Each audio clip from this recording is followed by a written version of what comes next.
Loving Sai Ram and greetings from Prashanti Nilayam. Starting this week, I intend to present a series of talks meant mainly for those who are not familiar with Indian mythology or Puranas as we refer to them in India. Basically, these talks would revolve around the stories of Rama and Krishna, and I am sure you are familiar with these names. And that, I suppose, includes many listeners from overseas also. In presenting these talks, I would like to start with an apology right at the beginning, and this apology is made to Indian listeners, many of whom might consider that my talk and my presentation is not adequate and lacking in many respects. Well, I readily agree that my presentation is a highly simplified one. However, I have taken the liberty of making it so because my aim is to get across to the unfamiliar listener the essential aspects of the two great avatars, the Rama avatar and the Krishna avatar. I am sure and confident that despite these shortcomings, these talks would help in their own way those who are unfamiliar with the Ramayana and the Mahabharata to understand better the numerous references that Swami makes to these great epics in his discourses. I should also not omit to mention that Swami has not only narrated the stories of these earlier avatars extensively, but has also written about them in his Ramakatha Rasa Vahini and the Bhagavata Vahini, to name just two books. I do hope these talks would induce listeners to go to those sources for greater clarity and inspiration. With these caveats and introductory remarks, let me now get on with the job. In the Bhagavad Gita, Krishna refers to the repeated incarnations or the avatars of Lord Almighty. According to the scriptures of India, or Bharat as Swami often refers to it, there have been several avatars. In the very early ones, the Lord did not assume a human form. It was only later that he began to assume the human form. My focus, as I mentioned a little while ago, would be mainly on the Rama and the Krishna avatars, in both of which the Lord came down with a human form. For the record, I might mention that I have already covered the Shirdi avatar in an extensive series of musing talks given, I think, about a year ago. Now, although God has incarnated many times, one really does not know how many. According to a common tradition, one counts only 10 avatars, all of which are supposed to be incarnations of Vishnu. You might be aware that divinity in the Indian tradition has a threefold aspect related respectively to creation, the sustenance of creation, and finally the dissolution of creation. According to folklore, these three aspects are managed by three gods, deities, aspects of the same god, call it whatever you wish. From the traditional point of view, they are respectively denoted by the names Brahma, who is in charge of creation, Vishnu, who plays the role of the protector and sustainer, and Shiva, who takes care of dissolving creation.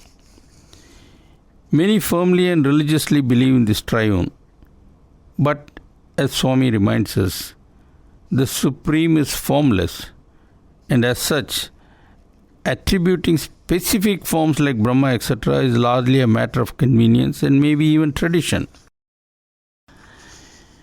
Well, the question then arises, in that case, what is it that incarnates?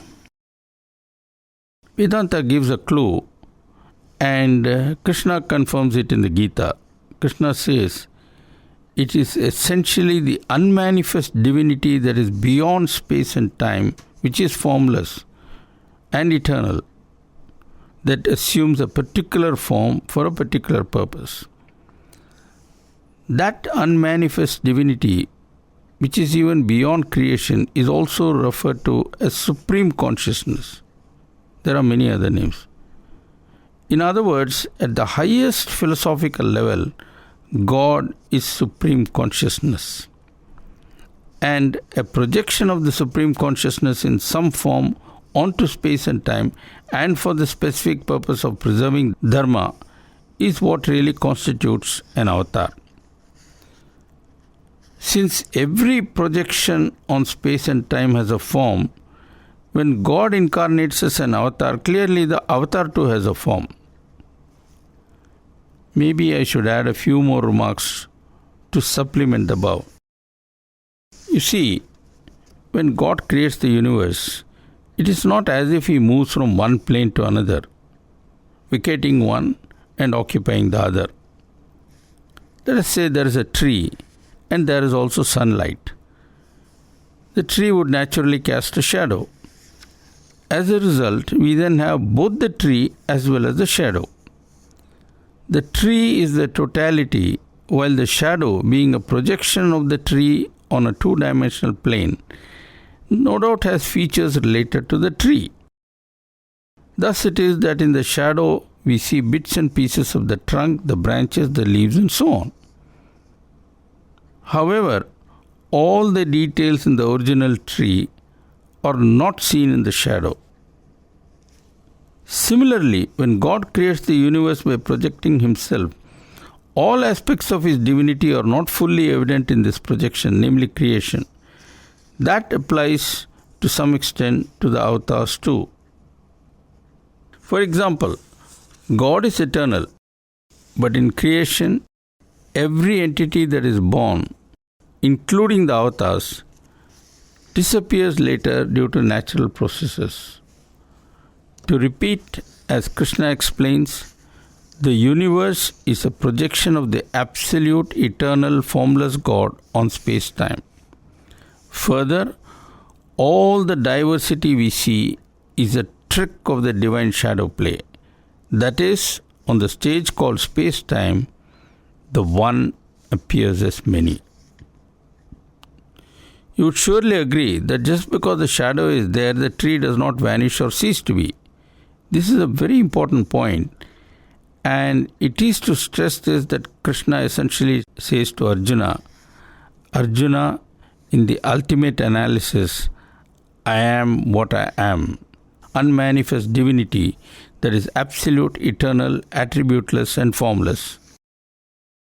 A portion of my unmanifest divinity is projected on the universe, where I cannot be directly seen but certainly experienced. In addition, whenever required, I also appear in a special form to play a direct role myself. It is such incarnations that are called avatars. All these diverse projections constitute an infinitesimal part of myself, which is truly infinite. Let me assert, Arjuna, that when I make an appearance as an avatar, it does not mean that I abandon my absolute aspect and put in an appearance here on earth. Not at all.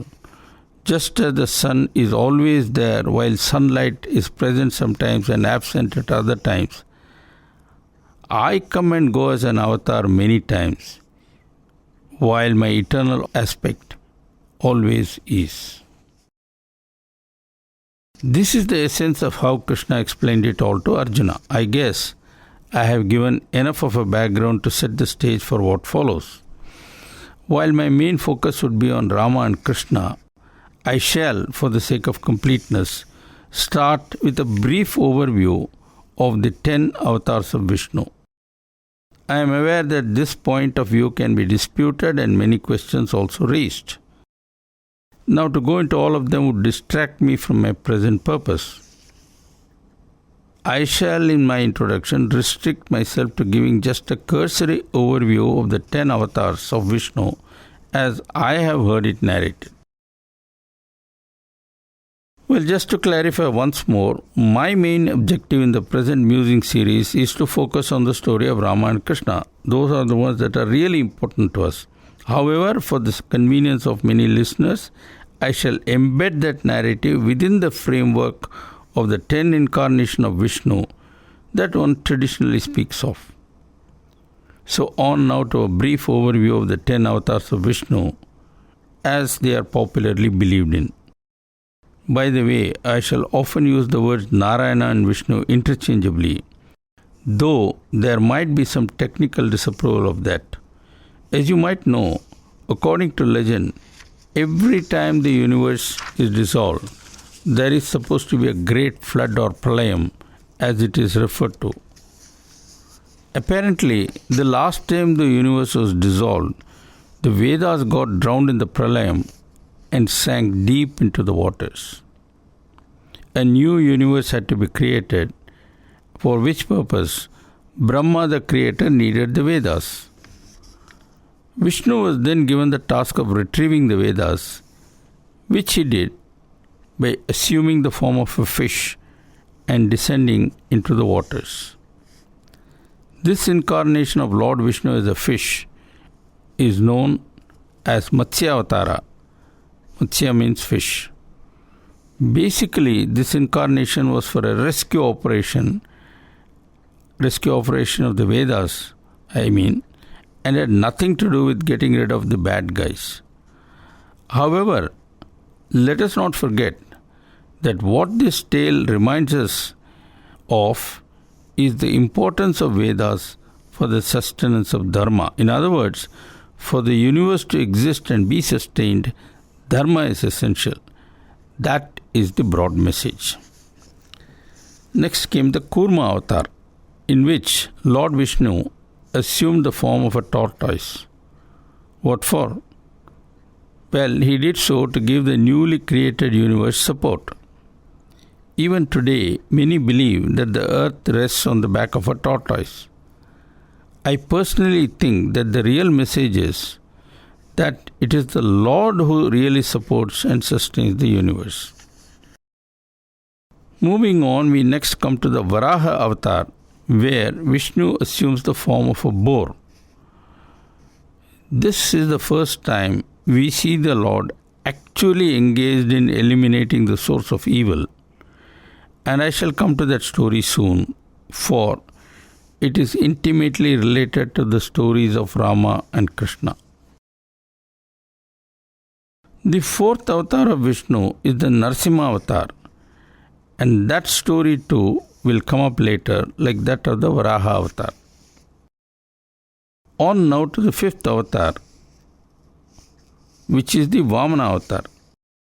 Here, Vishnu appears as a small Brahmin, a dwarf almost.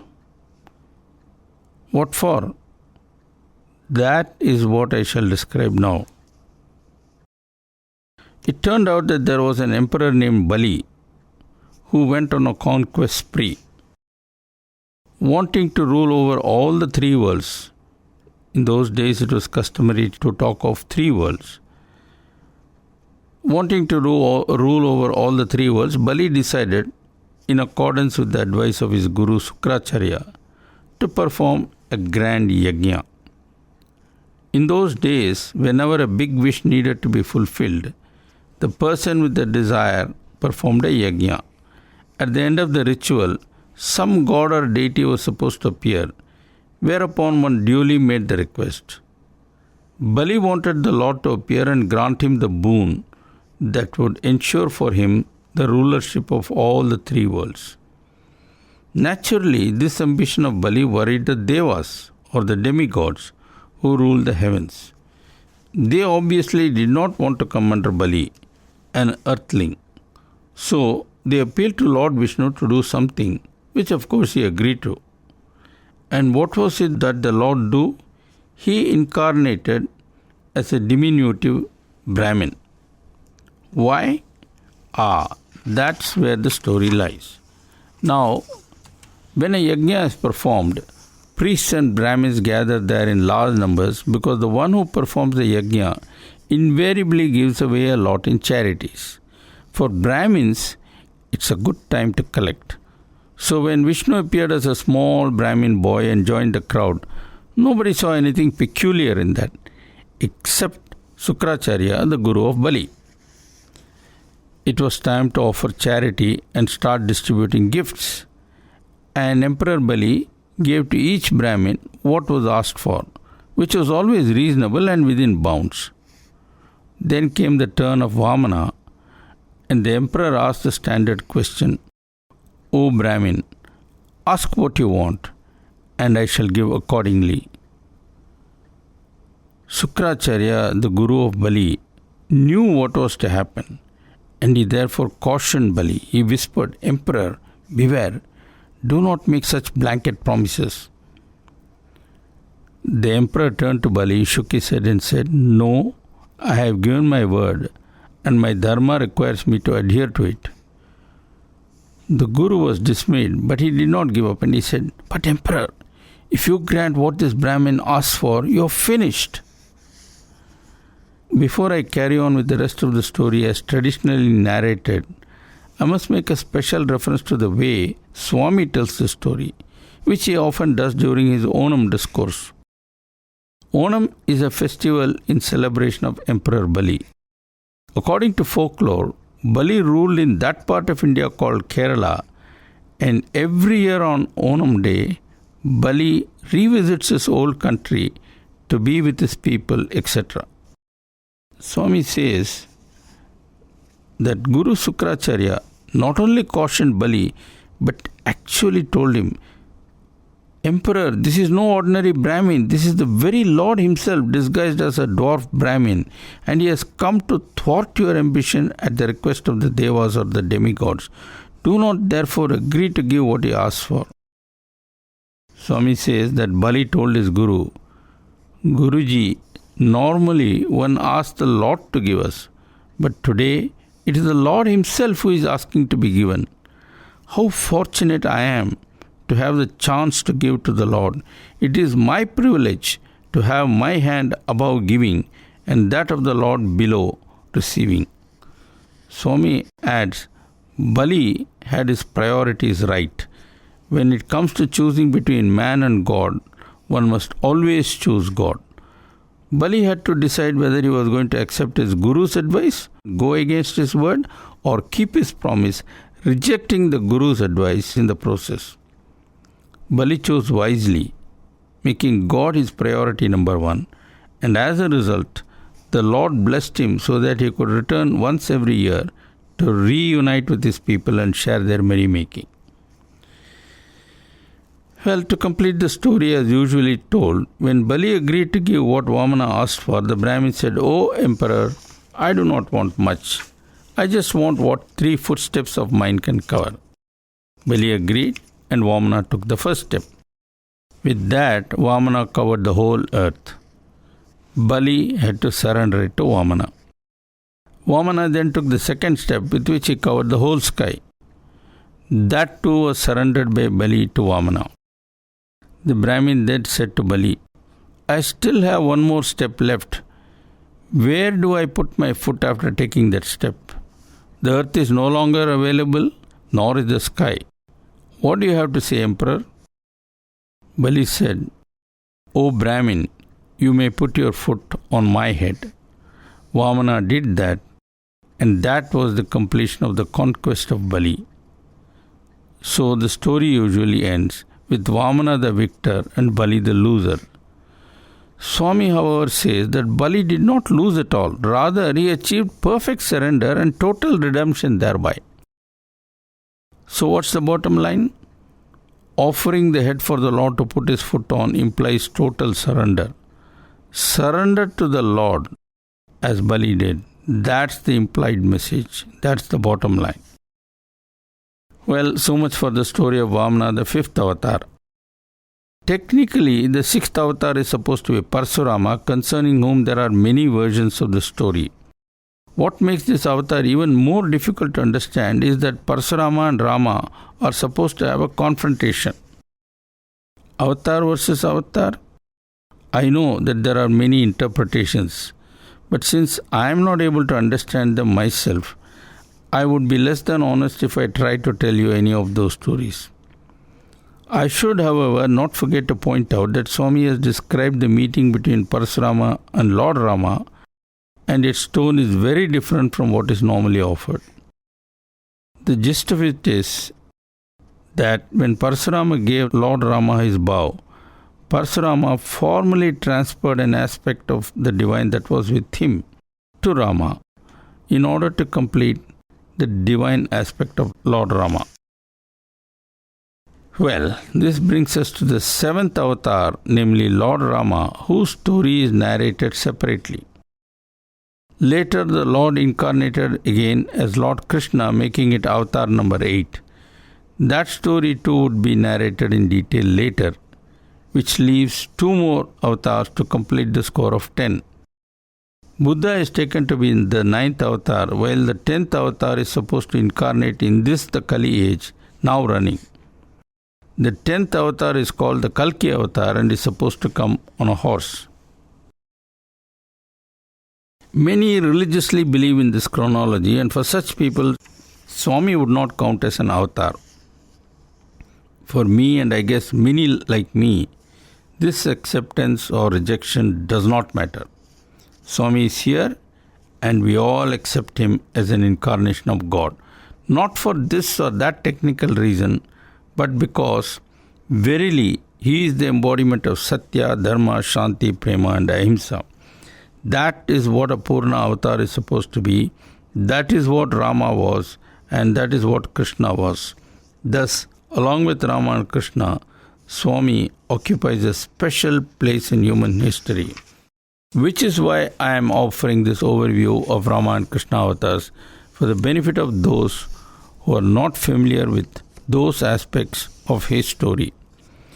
Incidentally, allow me to quote what Gandhiji said about God. He said, and I quote from memory, quote, "He is no God who merely satisfies the intellect.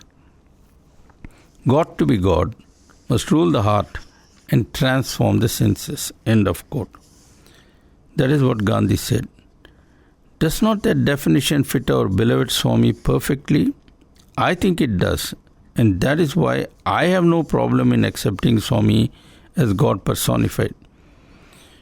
Whether or not Sai fits into the traditional bookkeeping is for others to worry about. I don't worry about it. Okay, let me move on.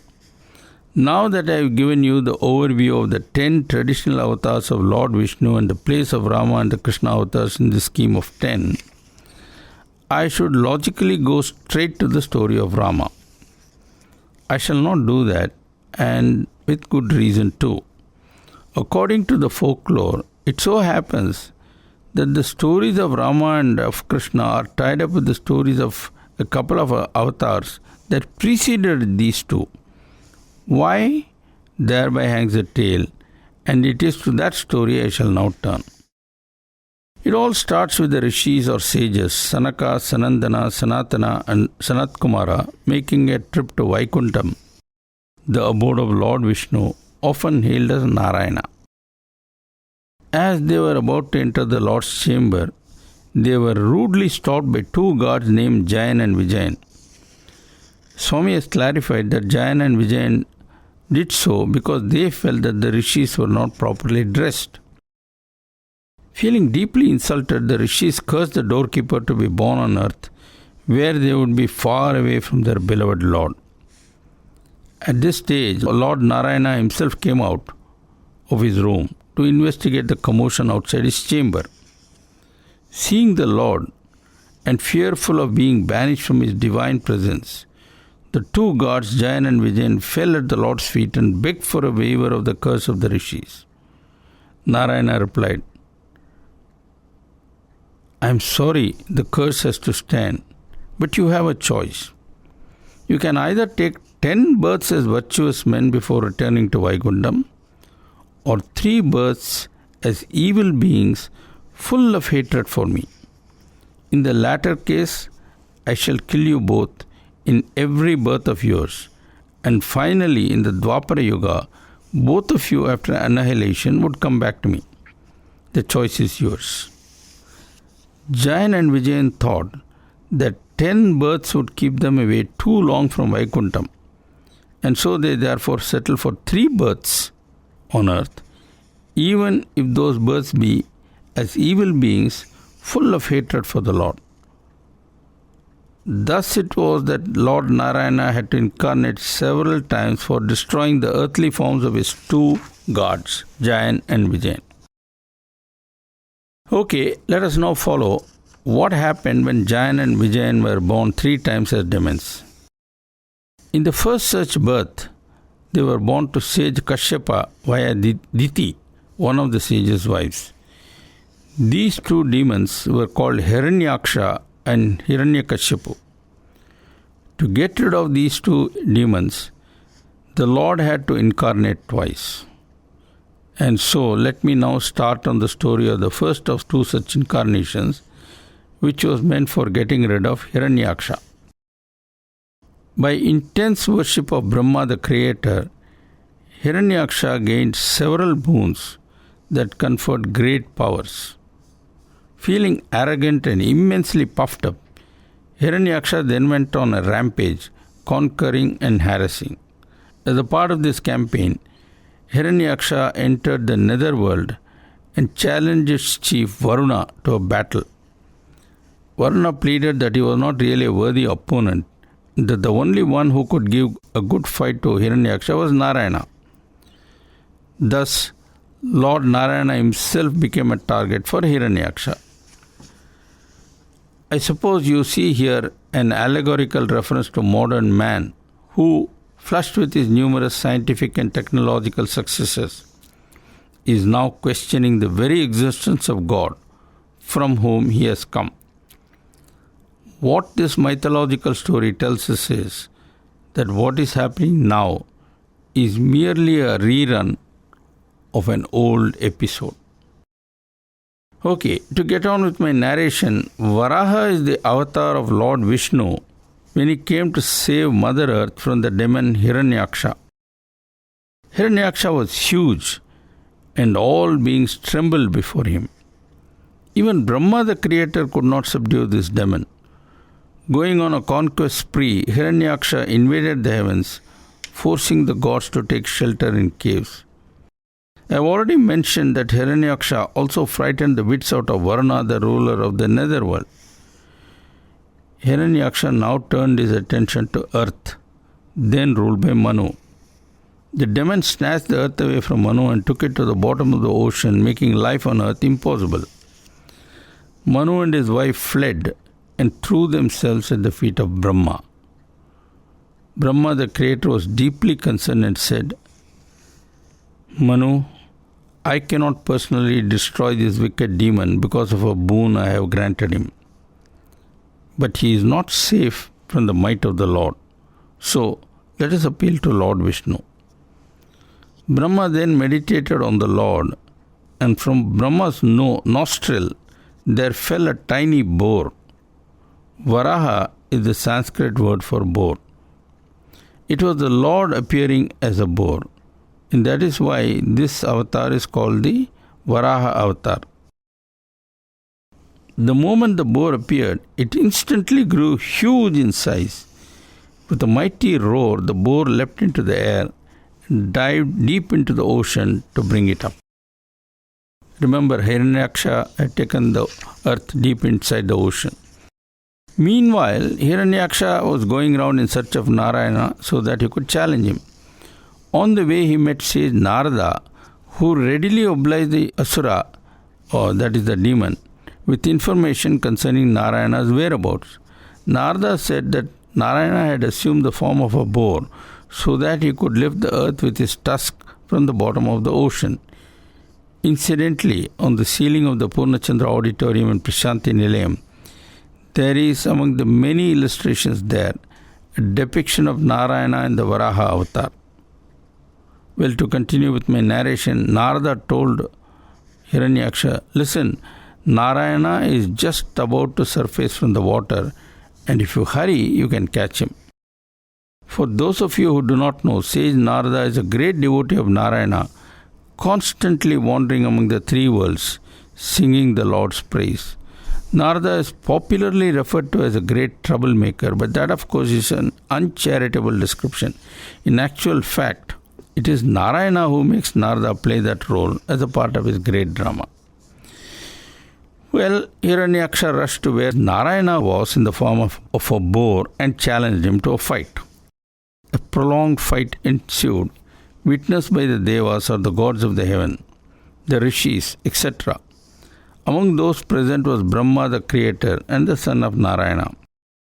Feeling anxious for the Lord, Brahma, who had earlier granted the boons that made Hiranyaksha so very powerful, pointed out to Narayana that the sacred hour of Abhijit Murtam was fast approaching, and this was therefore a good time to finish off the demon or asura.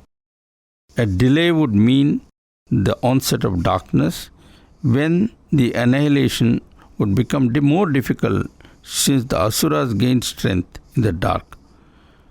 The Lord smiled as if to say, I am time itself, and this son of mine is trying to teach me about the right time to do these things. How strange. Anyway, responding to Brahma's wish, the Lord immediately destroyed Hiranyaksha. Mission accomplished, the Lord returned to Vaikundam to await the moment when another incarnation would be necessary, this time for the destruction of Hiranyakashipu, who was the brother of Hiranyaksha. For long, I used to wonder why the fight between Varaha and Hiranyaksha took so long when the Lord was supposed to be all-powerful. It was only later that I realized that Hiranyaksha taking the earth away is symbolic of humanity being hijacked by evil forces, and that to rescue humanity, it takes a long fight over evil. Given today's circumstances, I am sure you would agree with my broad view of this allegorical story. Which brings us now to the story of how the Lord took care of the second demon, Hiranyakashipu. If you happen to look at artists' rendering of Hiranyakashipu, you would find the features to be entirely human, a reminder of the fact that it is not bodily features that make a demon, but the behavior. Anyway, to get on with our story, Hiranyakashipu had but one desire, to be invincible and to be the Lord of the three worlds. And in order to achieve this goal, namely to become the Lord of the three worlds, Hiranyakashipu did intense penance to propitiate Brahma the creator. Brahma became pleased, appeared before Hiranyakashipu, and allowed the latter to ask for boons. Hiranyakashipu said, I don't want to die. So, grant me that no creature of yours in creation will cause my death. Death shall not come to me inside the house nor outside the house. Death shall not come to me during day nor at night, nor on earth nor in the sky. And so on, he gave a long list. Smilingly, Brahma granted the request. Confident that he had insured himself against all possibilities of death, Hiranyakashipu promptly launched a campaign of conquest and soon became the master of the three worlds, exactly as he had once dreamt. Now, Hiranyakashipu had 4 sons, of whom the youngest was Prahalada. Though born as an asura or demon, in nature and temperament, Prahalada was just the opposite. Gentle, sweet, full of kindness, and in short, totally sattvic. At the age of 5, Prahalada was placed under tutors for receiving education.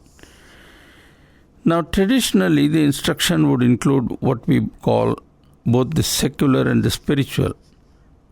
But hating Narayana as he did, Hiranyakashipu gave strict orders to the teachers of Prahalada that Prahalada must be taught to worship only him, namely Hiranyakashipu, as the Supreme Lord and not Narayana. However, swept by his devotion for Lord Narayana, Prahalada refused to accept his father as the Supreme One. Infuriated by this, Hiranyakashipu tried his best to frighten Prahalada, but finding that threats did not work, ordered that Prahalada, his own son, mind you, be killed. The young prince was totally unperturbed. He constantly kept on chanting Om Namo Narayanaya and faced all the dangers.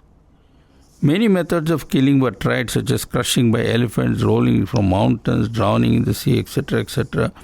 But every time, Prahlada had a miraculous escape because the Lord saved him.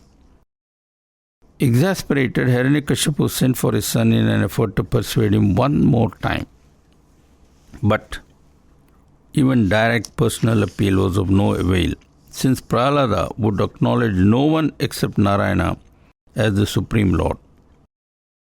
In desperation, Hiranyakashipu roared, I am the ruler of the three worlds, and so I should be your Lord. How can you give that status to Narayana? Where is this Narayana whom you are constantly worshipping? I don't see him. Smiling, Prahlada replied calmly, Father, he is everywhere. Eyes red with anger, Hiranyakashipu mockingly asked, Is he there in this pillar? Pointing to a big pillar. Prahlada replied, Yes, of course. In that case, roared Hiranyakashipu, see what I do to him. So saying, he kicked the pillar. Immediately, a thundering noise of terrifying intensity was heard. The pillar split into two, and from it emerged a weird creature, half human and half lion. Narayana had come in the form of Narasimha, man-lion. Such a creature did not belong to Brahma's creation. Suddenly, Hiranyakashipu remembered the boon granted by Brahma. No death from early creatures for sure. But was he safe against this one, which was not from this creation? Hiranyakashipu looked around and discovered that it was neither day nor night. It was twilight. Again, a bad omen.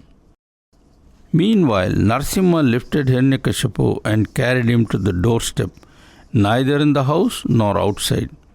Sitting there, Narasimha placed the demon Hiranyakashipu on his lap, neither on the earth or in the sky, and then proceeded to tear the demon apart, and as a gory finale, removed his entrails and wore it as a garland.